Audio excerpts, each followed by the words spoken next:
وَأَنزَلْنَا إِلَيْكَ الذِّكْرَ لِتُبَيِّنَ لِلنَّاسِ مَا نُزِّلَ إِلَيْهِمْ وَلَعَلَّهُمْ يَتَفَكَّرُونَ.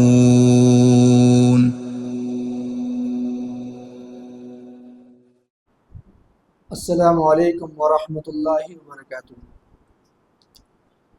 ان الحمد للہ نحمده ونستعینه ونستغفره ونعوذ باللہ من شرور انفسنا ومن سیئات اعمالنا.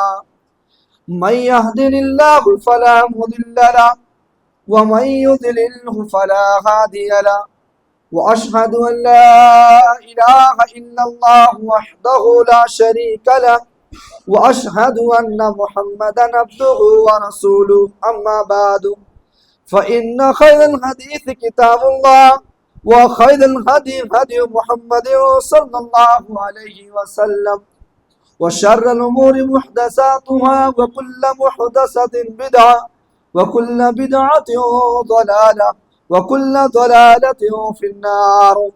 أعوذ بالله من الشيطان الرجيم. بسم الله الرحمن الرحيم. لا تنالوا البر حتى تنفقوا مما تحبون وما تنفقوا من شيء فإن الله به عليم. محترم سامعین، اللہ رب العالمین کے فضل و کرم سے آج ہم لوگوں نے چوتھی تراویح اور چوتھے پارے کی تلاوت سنی ہے. اس پارے کے اندر آج انشاءاللہ مختصر سے وقت میں جو اہم باتیں ہیں آپ کی طرف رہنمائی کی جائے گی. اللہ رب العالمین سے دعا ہے کہ اللہ تبارک و تعالی ہمیں حق بات کہنے اور اس پر ہم سب لوگوں کو عمل کرنے کی توفیق دے. اس پارے کے اندر دو صورتیں ہیں، ایک آل عمران کا کچھ حصہ ہے اور آخر میں سورہ نساء کا کچھ حصہ. اس پارے کے شروع میں اللہ تبارک و تعالی نے لوگوں کا جو سب سے محبوب مال ہوتا ہے، لوگوں کے پاس جو سب سے پسندیدہ مال ہوتا ہے، اس مال کو اللہ کے راستے میں خرچ کرنے کا حکم دیا جا رہا ہے. اور اللہ تبارک و تعالی خود کہہ رہا ہے کہ اے لوگو لن تنالوا البر حتى تنفقوا مما تحبون، کہ تم ہرگز بھلائی تک نہیں پہنچ سکتے ہو، تم ہرگز نیکی تک نہیں پہنچ سکتے ہو جب تک کہ تمہارے نزدیک، تمہارے پاس جو سب سے محبوب مال ہے وہ اللہ کے راستے میں تو خرچ نہ کر ڈالو. جب تک تمہارے پاس جو سب سے اچھا مال ہے، جو پسندیدہ مال ہے، اس مال کو اللہ کے راستے میں خرچ نہیں کرتے ہو، اس وقت تک تم اللہ رب العالمین کہہ رہا ہے کہ نیکی تک نہیں پہنچ سکتے ہو. اور فرمایا کہ وما تنفقوا من شیء، اور جو کچھ تم اللہ کے راستے میں خرچ کرتے ہو، چاہے وہ آپ کسی کو صدقہ دیتے ہو، چاہے وہ زکوٰۃ کا سلسلہ ہو، یا اسی طریقے سے آپ کسی کو ہدیہ تحفہ تحائف دیتے ہو، جو کچھ تم اللہ کے راستے میں خرچ کرتے ہو، اللہ تبارک و تعالیٰ ساری چیزوں کو جانتا ہے. فإن اللہ علیم، اللہ تبارک و تعالیٰ تمام چیزوں کو جانتا ہے. اس آیت کی شان نزول میں اس آیت کو اپنے سامنے رکھیں اور صحابہ کی زندگی میں صحابہ کو اپنے طرف دیکھیں کہ اس آیت میں ہم کہاں تک اترتے ہیں اور صحابہ نے کہاں تک اترا. آپ دیکھیں یہ آیت جب نازل ہوئی تو حضرت انس بن مالک رضی اللہ تعالیٰ عنہ کہتے ہیں کہ انصاری صحابہ میں سب سے زیادہ مالدار صحابی حضرت ابو طلحہ رضی اللہ تعالیٰ عنہ تھے. یہ سب سے زیادہ انصاری صحابہ میں سب سے زیادہ مالدار تھے. ان کے پاس ایک بیریحہ نامی باغ تھا جو مسجد نبوی کے بالکل ٹھیک سامنے تھا، اور ان کو یہ باغ سب سے زیادہ پسندیدہ تھا. ان کے پاس جتنا پراپرٹی تھا، جتنا مال تھا، سارے مال میں سب سے زیادہ یہی جو مسجد نبوی کے سامنے یہ باغ تھا ان کو سب سے زیادہ محبوب تھا. اور اسی باغ کے اندر اللہ کے نبی صلی اللہ علیہ وسلم جایا کرتے تھے تفریح کے لیے، اور اس باغ کے عمدہ اور میٹھا پانی پیا کرتے تھے. لیکن جب قرآن کریم کی آیت نازل ہوتی ہے کہ لن تنالوا البر حتى تنفقوا مما تحبون، کہ اے لوگوں تم ہرگز نیکی تک نہیں پہنچ سکتے ہو جب تک کہ تمہارا پسندیدہ مال اللہ کے راستے میں خرچ نہ ہو جائے. کہتے ہیں کہ یہ آیت جب نازل ہوئی تو دوڑے دوڑے حضرت ابو طلحہ رضی اللہ تعالیٰ عنہ اللہ کے نبی کے پاس آتے ہیں اور اللہ کے نبی صلی اللہ علیہ وسلم سے کہتے ہیں اے اللہ کے نبی صلی اللہ علیہ وسلم، اللہ رب العالمین کا یہ فرمان ہے کہ جب تک محبوب مال کو اللہ کے راستے میں خرچ نہ کر دو نیکی تک نہیں پہنچ پاؤں گا۔ اللہ کے نبی صلی اللہ علیہ وسلم، یہ میرا باغ ہے، میں اللہ کے راستے میں خرچ کرتا ہوں۔ اللہ کے نبی صلی اللہ علیہ وسلم بہت خوش ہوئے، کہا اے ابو طلحہ میرا مشورہ یہ ہے کہ اس باغ کو تو اپنے رشتہ داروں میں خرچ کر دو۔ کہا اپنے رشتہ داروں میں۔ اس کے بعد حضرت ابو طلحہ رضی اللہ تعالیٰ عنہ نے اس باغ کو اپنے چچا اور چچا زاد بھائیوں میں تقسیم کر دیا۔ مسئلہ یہ معلوم ہوا کہ اگر آپ کے گھرانے میں، آپ کے خاندان میں آپ کا سگا بھائی ہو یا آپ کا سگا جو ہے آپ کا سگا چچا ہو یا اسی طریقے سے آپ کی بہن ہو یا چچا زاد بہن ہو، آپ کے گھر کے اندر اگر کوئی زکوٰۃ کے مستحق ہے یا صدقہ و خیرات کے مستحق ہے تو ان کو آپ دے سکتے ہیں۔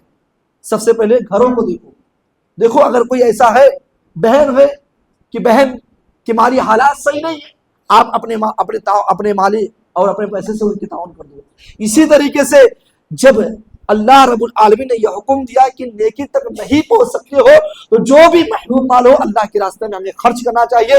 پتہ یہ چلا کہ ہم اللہ کے راستے میں خرچ کریں گے تو ہم نیکی تک پہنچ جائیں گے۔ اور اس کا ایک اور فائدہ ہے، اللہ کے نبی صلی اللہ علیہ وسلم کہتے ہیں کہ من انفق رجلین من شیء من الاشیاء فی سبیل اللہ دعی من ابواب الجنہ یا عبد اللہ ھذا خیر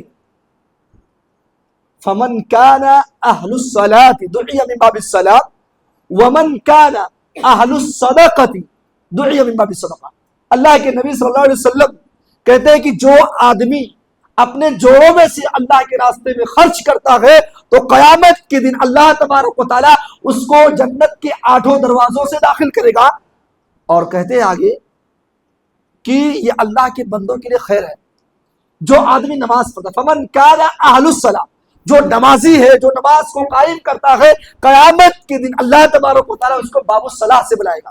نماز جنت کا ایک گیٹ ہے جس کا نام باب الصلاح ہے، صلاح ہے، وہی سے نمازیوں کو داخل کیا جائے گا۔ اور اس کے علاوہ ومن کان اہل الصدقۃ، اور جو لوگ اللہ کے راستے میں صدقہ دیتے ہیں، اپنے مال کو اللہ کے راستے میں خرچ کرتے ہیں، دعی من باب الصدقہ، قیامت کے دن اللہ تبارک و تعالیٰ ان کو، جو لوگ خرچ کرتے ہیں اللہ کے راستے میں، وہ جنت کا ایک دروازہ جس کا نام صدقہ ہے، وہاں سے بلائے جاؤ گے۔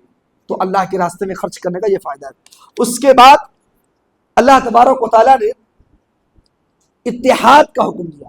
آج ہر کوئی منتشر ہے، بھائی بھائی سے نفرت کر رہا ہے، بھائی کا اپنے بڑے بھائی سے نہیں جمتا، چھوٹے کا بڑے بھائی سے نہیں جمتا، اسی طریقے سے بیٹے کا باپ سے نہیں جم رہا ہے اور بیٹی کا ماں سے نہیں جم رہا ہے، اسی طریقے سے بھائی اپنے بہنوں کو نہیں دیکھتے۔ ابھی یہ رمضان المبارک کا مہینہ آیا ہے، بہت ہوگا کہ مہینے میں رمضان مبارک کا مہینہ ختم ہوتے ہوتے عیدی دے دیں گے۔ سال میں ایک مرتبہ ہم اپنے بہنوں کو یاد کرتے ہیں، کس لیے 1500 عیدی دے دیے۔ نہیں میرے بھائیو، محبت پیدا کیجیے، چاہے وہ رشتوں کی محبت ہو یا آپ کے پڑوسی کے معاملات ہو یا اسی طریقے سے اتحاد جو ہے، چاہے مسلک، آج تو ہم مسلک کے نام پہ لڑتے ہیں، کوئی سنی ہے، کوئی وہابی ہے، کوئی بریلوی ہے، کوئی دیوبندی ہے، آج ہم مسلک کے نام پہ بٹے ہوئے ہیں۔ میرے بھائیو، جب تک ہم ایسے بٹے رہیں گے تو یاد رکھیے یہ بٹنا ہمارے نقصان دہ ہے، ہم لوگ کے لیے نقصان دہ ہے۔ آج دیکھیں حکومت ہمارے ساتھ کیا کر رہی ہے، کبھی اندازہ ہے اگر ایک اہل حدیث کے مسجد کو توڑا جا رہا ہے تو ہمارے بریلوی بھائی خاموش ہے، ہمارے دیوبندی بھائی خاموش ہے، شیعہ بھائی خاموش ہے، میرے بھائیوں۔ اور اسی طریقے سے اگر ان کے مساجد کو توڑا جا رہا ہے تو ہم خاموش ہیں۔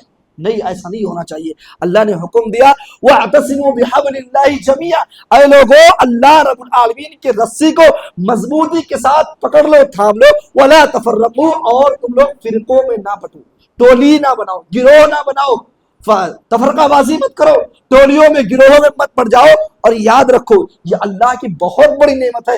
ہاں ایسا معاملات تھا، پہلے تھا، لوگ باتوں باتوں میں تلوار اٹھا دیتے، تھوڑی سی بات ہو گئی تلوار اٹھاتے اور ایک دوسرے کو قتل کر دیتے، یہ پہلے زمانے کی بات ہے۔ لیکن اللہ نے کہا وَاذْكُرُوا نِعْمَتَ اللَّهِ عَلَيْكُمْ، اے لوگو تم سب اپنے رب کی نعمت کو یاد کرو، اِذْ كُنْتُمْ أَعْدَاءً، تم سب کے سب جب دشمن تھے تو اللہ نے کیا کیا، فَأَلَّفَ بَيْنَ قُلُوبِكُمْ، اللہ نے تمہارے دلوں کے اندر الفت پیدا کر، محبت پیدا کر دیا۔ اور یہ بہت بڑی نعمت ہے کہ اللہ کی نعمت سے تم سب کے سب بھائی ہو گئے. وَكُنْتُمْ عَلَى شَفَا حُفْرَةٍ مِّنَ النَّارِ، اور ایک وقت یہ تھا کہ تم جہنم کے گڑھے کے کنارے کھڑے ہوئے تھے، لیکن اللہ تبارک و تعالیٰ نے فَأَنْقَذَكُمْ، اللہ نے تم کو بچا لیا جہنم کے آگ سے. یہ اللہ کی بہت بڑی نعمت ہے کہ اللہ تبارک و تعالیٰ نے ہمیں ایک پلیٹ فارم پہ لا کر جمع کیا. لہٰذا اس کو ہم مضبوطی کے ساتھ پکڑے رہے. اس آیت میں وَاعْتَصِمُوا بِحَبْلِ اللَّهِ، اللہ کے رسی کو مضبوطی سے پکڑ لو. اس کا کیا مطلب ہے؟ اس کا مطلب یہ ہے کہ کتاب اللہ یعنی قرآن مجید میں جو کچھ ہے اس پر عمل کیا جائے، اس پر عمل کیا جائے. اسی لیے اللہ کے نبی صلی اللہ علیہ وسلم کی حدیث ہے، وہ کہتے ہیں ترکت فیکم امرین لن تضلوا ما تمسکتم بہما کتاب اللہ و سنت رسولی، کہ اے لوگوں میں تمہارے درمیان دو چیزوں کو چھوڑ کر جا رہا ہوں. دو چیزوں کو یہ اللہ کے نبی صلی اللہ علیہ وسلم اپنی امت سے کہہ رہے اے لوگوں دو چیزوں کو چھوڑ کر جا رہا ہوں. وہ کیا ہے؟ ایک کتاب اللہ اور ایک سنت رسول. ایک اللہ کی کتاب اور ایک میری سنت. ان دونوں پر اگر تم عمل کرو گے، ان کو چھوڑو گے نہیں تو کبھی گمراہ نہیں ہوگے. لہذا پتہ یہ چلا کہ ہمیں اتفاق کے ساتھ رہنا چاہیے. مسالک کے جھگڑے ہو سکتے ہیں لیکن میرے بھائیوں ان جھگڑوں کو آپ سلجھاؤ، بیٹھو اور تحقیق کرو. جو بھی معاملات ہو جہاں تک آپ اجتہاد کر سکو وہاں تک آپ عمل کرنے کی کوشش کرو.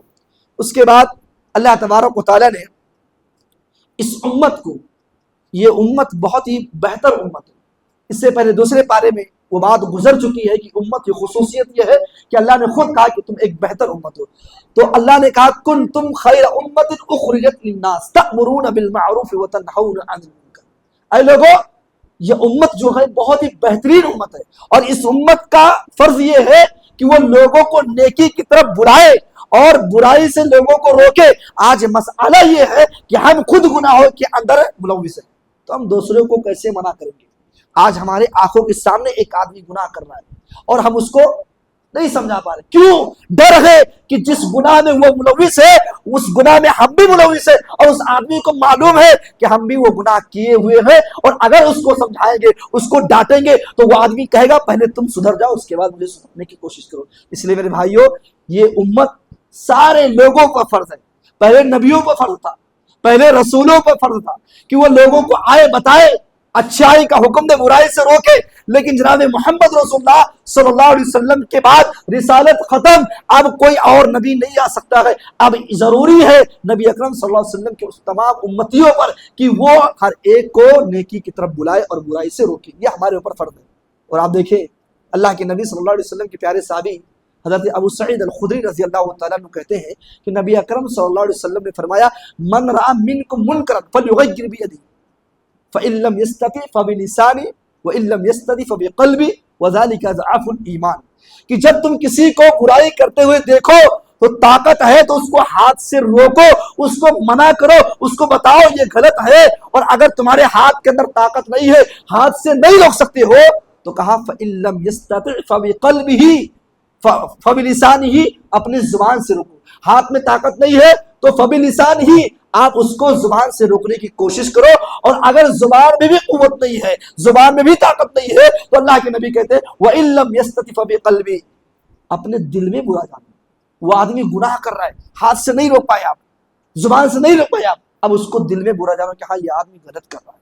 لیکن آج ہمارے اندر طاقت ہے، ہم ہاتھ سے بھی منع کر سکتے ہیں، ہم اس کو اپنی زبان سے بھی منع کر سکتے ہیں، لیکن اس کے لیے شرط ہے کہ پہلے ہم گناہوں سے بچیں، اس کے بعد منع کریں. اس کے بعد اللہ تبارک و تعالیٰ نے بدر کا نقشہ کھینچا، جنگ بدر کا. اس کی تفصیل میں نہیں جانا چاہتا ہوں، بس یہ بتانا چاہتا ہوں کہ بدر، یہ جنگ بدر کے اندر مسلمانوں کی تعداد بہت کم تھی، بہت کم. تاریخ نگاروں نے لکھا ہے کہ مسلمانوں کی تعداد 313 یا 314 یا 15 یا 16 اور 17 تک گئے ہیں کہ مسلمانوں کی اتنی تعداد تھی، 313 سے 317 تک. اور ادھر کافروں کی تعداد 1000 میں ہے. لیکن وجہ کیا تھی کہ مسلمانوں کی جیت ہوئی؟ آپ دیکھیں گے اس وقت جو 313 یا 317 جو بھی تعداد ہوئی، ان کا جو ایمان تھا بہت ہی پختہ ایمان تھا. اسی ایمان کی بدولت وہ ہزاروں پر غالب آ گئے. اور آج بھی اگر ہمارا ایمان ہم 50 میں ہو لیکن ہمارا ایمان مضبوط ہو تو انشاءاللہ ہم 150-200 پہ غالب آ جائیں گے. لیکن کب؟ جب ایمان کمزور ہوگا تب نہیں، ایمان مضبوط ہوگا. اس کے بعد اللہ تبارک و تعالیٰ نے موت کا تذکرہ کیا. انسان کی موت کا آدمی یہ نہ سوچے کہ کوئی بچ جائے گا، ہر انسان کو مرنا ہے۔ اللہ نے فرمایا کل نفس ذائقۃ الموت، ہر انسان کو مرنا ہے، ہر انسان کو اس دنیا سے چھوڑ کر جانا ہے۔ کل من علیہا فان، ساری چیزوں کو فنا ہونا ہے، ساری چیز فنا ہو جائے گی، کوئی بچے گی نہیں، صرف ایک ذات ہے جو اللہ کی ذات ہے وہ بچے گی، اور ساری چیزوں کو فنا ہونا ہے۔ لیکن سوال یہ ہے کہ جب ہر انسان کو مرنا ہے، ہر انسان کو اس دنیا سے جانا ہے، ہر انسان کو معلوم کہ ہم مر جائیں گے، لیکن کچھ ایسے لوگ ہیں مرنا ہے سب کو معلوم ہے، ہر آدمی اس بات کو ایکسپٹ کرتا ہے کہ ہم مریں گے، لیکن ہر آدمی یہ بات ایکسپٹ نہیں کرتا ہے کہ مرنے کے بعد ہمارا حساب و کتاب ہوگا۔ بہت سارے لوگ ایسے ہیں جو ان کی سوچ یہ ہے کہ مر جانے کے بعد ہماری ہڈیاں سڑ جائے گی، ہمارے جو ہے جسم بوسیدہ ہو جائیں گے اور سب کچھ ختم ہو جائے گا، ہمیں حساب و کتاب نہیں دینا ہے۔ تو اسی آیت میں اللہ نے کہا وَإِنَّمَا تُوَفَّوْنَ أُجُورَكُمْ يَوْمَ الْقِيَامَةِ، او لوگوں، یہ سوچ پیدا کرنے والوں، جو مرنے کے بعد یہ سوچنے والوں کہ ہمارا حساب و کتاب نہیں ہوگا، وَإِنَّمَا تُوَفَّوْنَ أُجُورَكُمْ يَوْمَ الْقِيَامَةِ، قیامت کے دن ہر انسان کو پورا پورا بدلہ دیا جائے گا۔ یہاں تک کہ حدیث میں آتا ہے کہ ایک سینگ والی بکری اگر بغیر سینگ والی بکری کو ماری ہوگی، اگر ایک سینگ والی بکری بغیر سینگ والی بکری کو ماری ہوگی تو قیامت کے دن اس کا بھی حساب و کتاب ہوگا، اس کو بھی حساب دینا ہوگا۔ میرے بھائیوں، اگر آپ کے ذہن و دماغ میں کہیں یہ بات بیٹھی ہے کہ مرنے کے بعد کوئی حساب و کتاب نہیں ہوگا تو یاد رکھو وَإِنَّمَا تُوَفَّوْنَ أُجُورَكُمْ يَوْمَ الْقِيَامَةِ، ہر انسان کو پورا پورا بدلہ دیا جائے گا۔ اور قیامت کے دن کامیاب کون ہوں گے؟ اللہ نے اسی آیت میں کہا کہ فَمَنْ زُحْزِحَ عَنِ النَّارِ وَأُدْخِلَ الْجَنَّةَ فَقَدْ فَازَ وَمَا الْحَيَاةُ الدُّنْيَا إِلَّا مَتَاعُ الْغُرُورِ، جس کو اللہ تبارک و تعالیٰ جہنم کی آگ سے بچا لے اور جنت کے اندر جس کو داخل کر دے وہ آدمی کامیاب ہے۔ اور جس دنیا کے پیچھے ہم پڑے ہوئے ہیں، اس دنیا کے بارے میں اللہ نے کہا یہ دنیا کا ساز و سامان ہے، یہ فائدہ اٹھانے کی اور یہ کھیل تماشا ہے، بس اس کے علاوہ کچھ اور نہیں ہے۔ پتہ یہ چلا کہ موت سب پر آئے گی، کامیاب وہی لوگ ہوں گے جس کو اللہ جہنم سے بچا لے اور جنت میں داخل کر دے۔ اس کے بعد اس پارے کی آخری صورت ہے سورہ نساء۔ سورہ نساء کے اندر آپ دیکھیں، سورہ نساء، اس کا نام نساء کیوں پڑا؟ اس سورہ کے اندر عورتوں کے مسائل کو بیان کیا گیا۔ اب پہلے ہی آیت میں دیکھیں، بسم اللہ الرحمن الرحیم، اس میں اللہ تبارک و تعالیٰ نے رشتہ داری کو جوڑنے کا حکم دیا ہے اور یہ کہہ دیا ہے کہ رشتوں کو کاٹو مت، اور عورتوں کو اور مردوں کو پھیلا دیا۔ اللہ نے کہا یا ایھا الناس اتقوا ربکم الذی خلقکم من نفس واحدہ وخلق منها زوجها وبث منهما رجالا کثیرا ونساء۔ اللہ نے کہا اے لوگو اپنے رب سے ڈرو جس نے تم کو ایک جان سے پیدا کیا، ایک نفس سے پیدا کیا، وخلق منها زوجها، اور اللہ تبارک و تعالیٰ نے پھر اس سے جوڑا بنایا، یعنی مرد اور عورت کو بنایا۔ پھر اللہ نے آگے تفصیل بیان کیا وبث منهما رجالا کثیرا، اور اس سے ہم نے ایک نطفے سے، ایک نفس سے ہم نے بہت سارے مردوں کو پھیلا دیا اور بہت ساری عورتوں کو پھیلا دیا۔ اس کے بعد اللہ نے کہا واتقوا اللہ الذی تساءلون بہ، کہ اے لوگو اللہ سے ڈرو اور رشتوں کے معاملے میں جو تم بار بار سوال کرتے ہو اس معاملے میں اللہ رب العالمین سے ڈرتے رہو، رشتوں کو کاٹو نہیں۔ یہ پہلی بات ہوئی۔ اس کے بعد آپ دیکھیں اسی سورہ کے اندر اور ابتدائی 5 صفوں میں اللہ تبارک و تعالیٰ نے یتیموں کا بڑا خیال رکھا ہے، یتیموں کے بارے میں بتایا ہے۔ تو یتیم کے تعلق سے ایک ہی بات میں آپ کے سامنے رکھوں گا کہ جو لوگ یتیم کے مال کو کھا لیتے ہیں ناجائز طریقے سے، گویا کہ وہ مال نہیں کھاتے، وہ جہنم کے ٹکڑے کو اپنے پیٹ میں بھر رہے ہیں، یہ یتیموں کے تعلق سے بات ہوئی۔ اس کے بعد اللہ تبارک و تعالیٰ نے جو آپ شادی کرتے ہیں، شادی میں جو مہر ہوتا ہے، عورتوں کا مہر ادا کر دو، یہ واجب ہے مردوں کے لیے۔ ہاں اگر آپ کی عورت، پہلی بات تو یہ واجب ہے، اب آپ نکاح کے وقت ہی دے دیں یا مؤخر کر دیں، بعد میں دے دیں، لیکن اگر فَإِن تِبْنَ لَكُمْ عَنْ شَيْءٍ مِّنْهُ نَفْسًا، اور اگر تمہاری عورتیں کچھ معاف کر دے تو آپ خوشی خوشی کھا سکتے ہو۔ یہ اس میں آپ دیکھیں تفسیر میں کہ اگر آپ کی عورت آپ کے پورے مہر کو معاف کر دے کوئی حرج کی بات نہیں، آپ کھائیے خوشی سے، اور اگر آپ کی عورت معاف نہیں کرتی ہے تو آپ پر واجب ہے کہ آپ اپنی عورت کے مہر کو ادا کریں۔ اس کے بعد اگر آپ کی عورت آدھا مہر معاف کرتی ہے تو آپ آدھا اس کو دے دیں۔ اور ایک اور مسئلہ یہ ہے کہ مہر کتنا دینا ہے، تو کتاب و سنت میں اس کی کوئی تعداد متعین نہیں ہے، جو آسانی ہو اس میں آپ دے دیں۔ یہ عورتوں کے مہر کے تعلق سے بات ہوئی۔ اس کے بعد ایک اور مسئلہ ہمارے سماج میں یہ ہے وراثت کا مسئلہ ہم لوگ آج کل دیتے نہیں ہیں. یہ آخری اس بارے کا آخری خلاصہ یہ ہے وراثت کا مسئلہ. آج ہمارے یہاں باپ کا انتقال ہو گیا, پورا مال بیٹوں نے تقسیم کر دیا, آپس میں بھائیوں نے تقسیم کر لیا. یہ رواج ہمارے یہاں. آپ کے یہاں کیا ہوگا مجھے نہیں معلوم, کہ ہمارا یہاں رواج یہ ہے کہ باپ کا انتقال ہو گیا, بیٹے بھی ہیں بیٹیاں بھی ہیں, اب بھائی آپس میں پورا مال تقسیم کر لیتے ہیں.